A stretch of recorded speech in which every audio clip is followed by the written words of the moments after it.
राधे राधे भक्तों। देखिए हम लोग भगवान की कृपा से, गुरुजनों के आशीर्वाद से, ईश्वर से रिलेटेड भगवान की कृपा का जो एक सबसे महत्वपूर्ण अंग है वो है भगवान के प्रति श्रद्धा होना। देखिए मंदिरों में भीड़ होना या मंदिर जाना, पूजा पाठ करना, इन सब में सबसे इम्पोर्टेंट क्या है? तो क्रिया है, लेकिन सबसे इम्पोर्टेंट है श्रद्धा, विश्वास। जैसे हमें विश्वास है कि बरसात होगी, एक समय आने के बाद बरसात होती है, गर्मी आ चुकी है, तो अगला जो सीज़न आएगा वो बरसात का आएगा। एक विश्वास है, सर्दियाँ आएगी, विश्वास है, अगले दिन सुबह समय से सूर्योदय होंगे, ये विश्वास है। ऐसा ही भगवान के प्रति विश्वास होना कि हाँ भगवान हैं, हमारी बात सुनते हैं और अवश्य वो हम जो चाहते हैं पूर्ण करेंगे, वो हमारे रक्षक हैं, ऐसा विश्वास हो जाना। देखिए मलुकदास जी ने क्या कहा है, अजगर करे न चाकरी, पंछी करे न काम, दास मलुका यूं कहे सबके दाता राम। देखिए मलुकदास जी का अवतरण ही जीवों के कल्याण के लिए हुआ था। मलुकदास जी के बारे में कौन नहीं जानता आज संत समाज में। तो देखिए मलुकदास जी क्या कह रहे हैं कि अजगर करे न चाकरी, पंछी करे न काम, दास मलुका यूं कहे सबके दाता राम। सबको देने वाले ईश्वर हैं, भगवान हैं।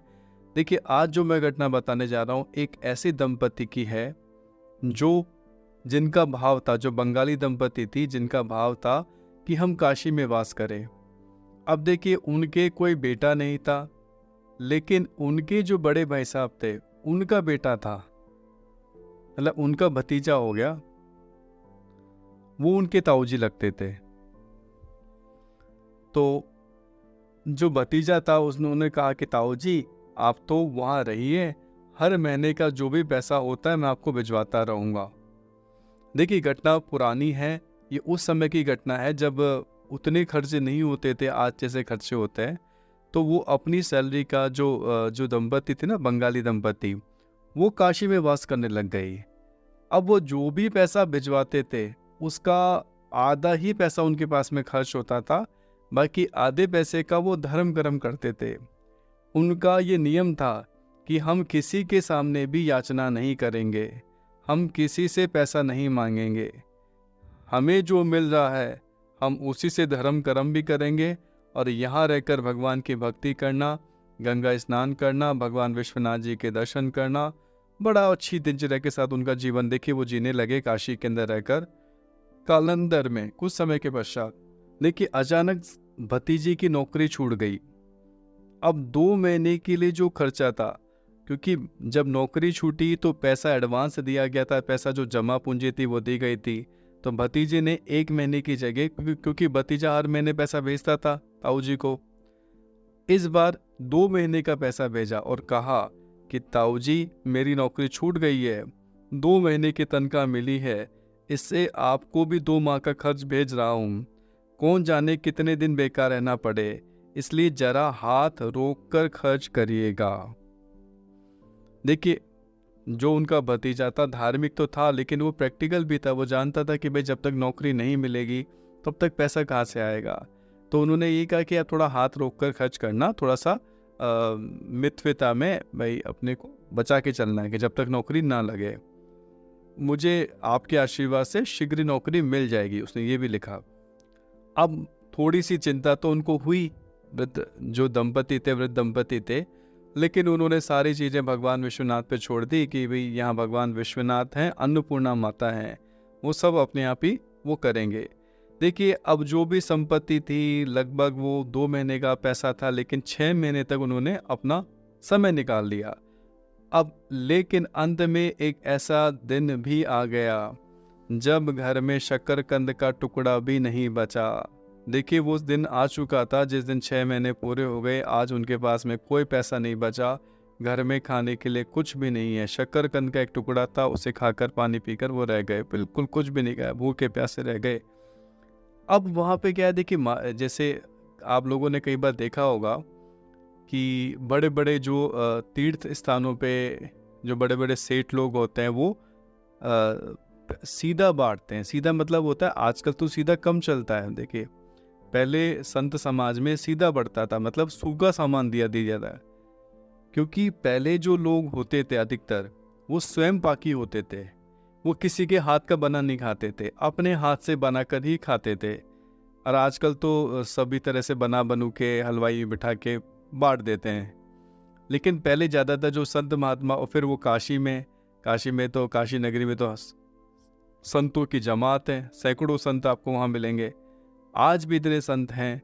तो उस समय की बात है, तो सूखा सामान, कच्चा सामान जैसे आटा, चावल, घी, बूरा, चीनी, ये सब सूखा सामान दिया जाता था। अब देखिए वहाँ पे एक बहुत बड़ा मारवाड़ी संत, मारवाड़ी जो सेठ था वो पधारा, वो वहीं आया हुआ था, और वो वहीं पे उसका जो लंगर चलता था वो सीधा सामान भिजवाता था। लेकिन उसके साथ में ये था कि वो जिनके प्रति उसकी श्रद्धा थी, भाई उसको पता है कि यार ये संत है, भजन करने वाले हैं, कोई ऐसा नहीं है कि जिसके पास ऑलरेडी खूब है और उसको अपन दे दे। वो उन्हीं को देता था जिनके प्रति उसकी बहुत श्रद्धा थी। अब उसके पास में तो बहुत सारे सेवक काम करने वाले, मजदूर काम करने वाले, नौकर भी थे। वो अपने नौकर के साथ में भिजवा देता था, ये इन आश्रम में देना है, इन महात्मा को देना है, इन संत को देना है, इस गृहस्थी को देना है, इस ब्राह्मण दंपति को देना है, ऐसा था। अब देखिए, अब यहाँ पर एक समस्या ये थी, जो वृद्ध दंपति थे वो निश्चय करके आए थे कि हम जा रहे हैं बाबा विश्वनाथ की नगरी में, जहाँ माँ अन्नपूर्णा के रहते किसी के सामने हम हाथ नहीं फैलाएंगे, किसी से भी भिक्षा नहीं मांगेंगे, अपनी चुपचाप अपनी कोठरी में पड़े रहेंगे। अब देखिए हुआ का, पहले दिन तो वो बिल्कुल पानी पी के रह गए।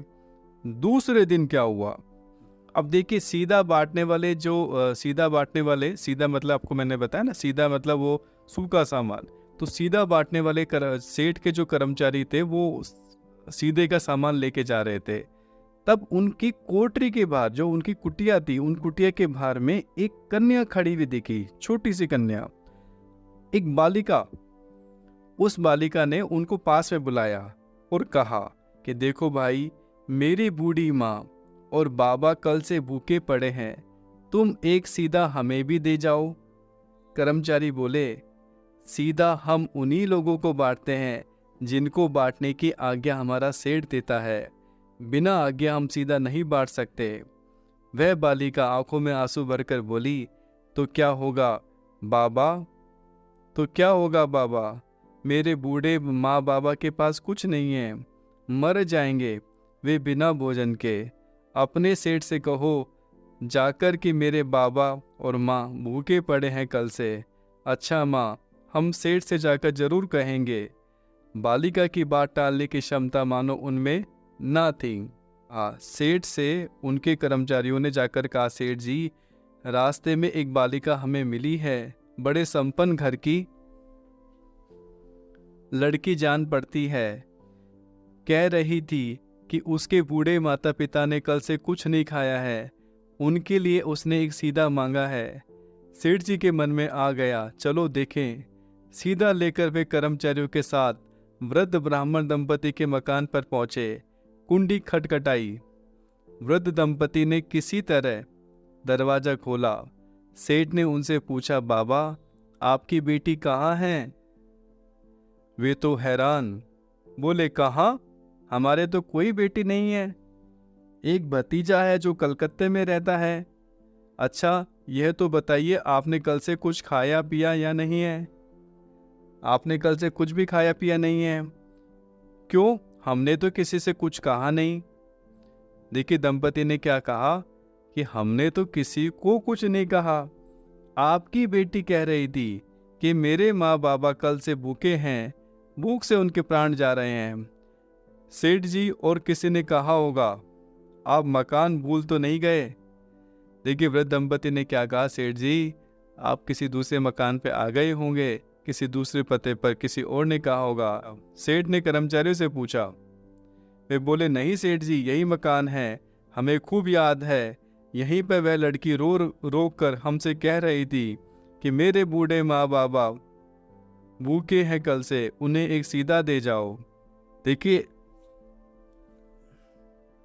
सेठ के बहुत आग्रह करने पर वृद्ध दंपति ने बताया कि हम तो केवल बाबा विश्वनाथ और माँ अन्नपूर्णा को छोड़कर और किसी को नहीं जानता कि हम दोनों ने कल से कुछ नहीं खाया। उन्होंने कहा कि हमने तो कभी किसी को बोला भी नहीं। देखिए वृद्ध दंपति ने क्या कहा सेठ से। उन्होंने कहा कि यहाँ हम किसी को नहीं जानते, हम तो सिर्फ माँ अन्नपूर्णा और बाबा विश्वनाथ के भरोसे हैं और हमने किसी को नहीं कहा। हम शपथ पूर्वक कहता है कि हमने किसी को नहीं बताया। देखिए समझते हुए देर ना लगी न वृद्ध दंपति को न सेठ को कि साक्षात माँ अन्नपूर्णा ही उस समय दर्शन मेरे कर्मचारी को दर्शन देकर कहा। और ये माँ अन्नपूर्णा की कृपा है, वो तो खुद समर्थ हैं, सक्षम है, सब कुछ कर सकती है। उनकी कृपा से ही हमेशा हम वो कर पा रहे हैं, उनका दिया हुआ ही हम दे रहे हैं। लेकिन माँ अन्नपूर्णा मुझ पर भी कृपा करना चाहती है, तभी तो मेरे कर्मचारियों को सीधा देने के लिए माँ अन्नपूर्णा ने ही कहा है। साक्षात माँ अन्नपूर्णा, देखिए साक्षात माँ अन्नपूर्णा उनकी बेटी बनकर आई, उनकी बालिका बन के आई और माँ ने किस प्रकार वृद्ध दंपति के प्राणों की रक्षा करी। और उसके बाद सेठ ने आग्रह किया, देखिए ये तो मेरी आज्ञा नहीं है, ये तो साक्षात माँ अन्नपूर्णा की आज्ञा है। तब वृद्ध दंपति ने लेना स्वीकार किया। देखिए कालांतर में थोड़े समय के पश्चात में उनके भतीजे का पत्र आता है और भतीजा कहता है कि आप दोनों के आशीर्वाद से मुझे पहले से बहुत अच्छी नौकरी लग गई है और ये पैसा आप पकड़िए, हर महीने में पैसा भेजता रहूँगा, लेकिन और अब पहले से भी अधिक आपको मैं दे दिया करूँगा। पहले से भी अधिक पैसा वो देने लगे। और थोड़े दिनों के बाद में जब वो वृद्ध दंपति ने सेठ के पास जाकर कहा कि माँ अन्नपूर्णा की कृपा से, भगवान विश्वनाथ जी की कृपा से अब मेरे भतीजी की नौकरी लग गई है, तो अब आप सीधा ना दिया कीजिए, आप उनको दीजिए जिनको ज़रूरत हो।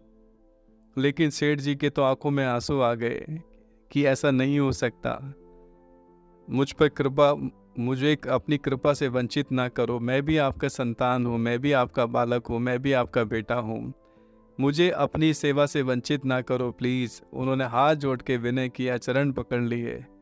तो सेठ जी के पास में, देखिए वृद्ध दंपति के पास में, सेठ जी के पास से भी सीधा आता रहा और वहाँ से भी पैसे आते रहे। तो जो पैसा आता रहा उन्होंने साधु संतों की सेवा में लगाना चालू कर दिया। देखिए ऐसे हैं भगवान विश्वनाथ, ऐसे हैं माँ अन्नपूर्णा। अगर विश्वास हो, भरोसा पूरा हो, तो वो भगवान भक्तों की सुनते हैं, उनका ध्यान रखते हैं, उनका ख्याल रखते हैं। करहु सदा तिनकी रखवारी, जिमि बालक राखे महतारी। राधे राधे भक्तों।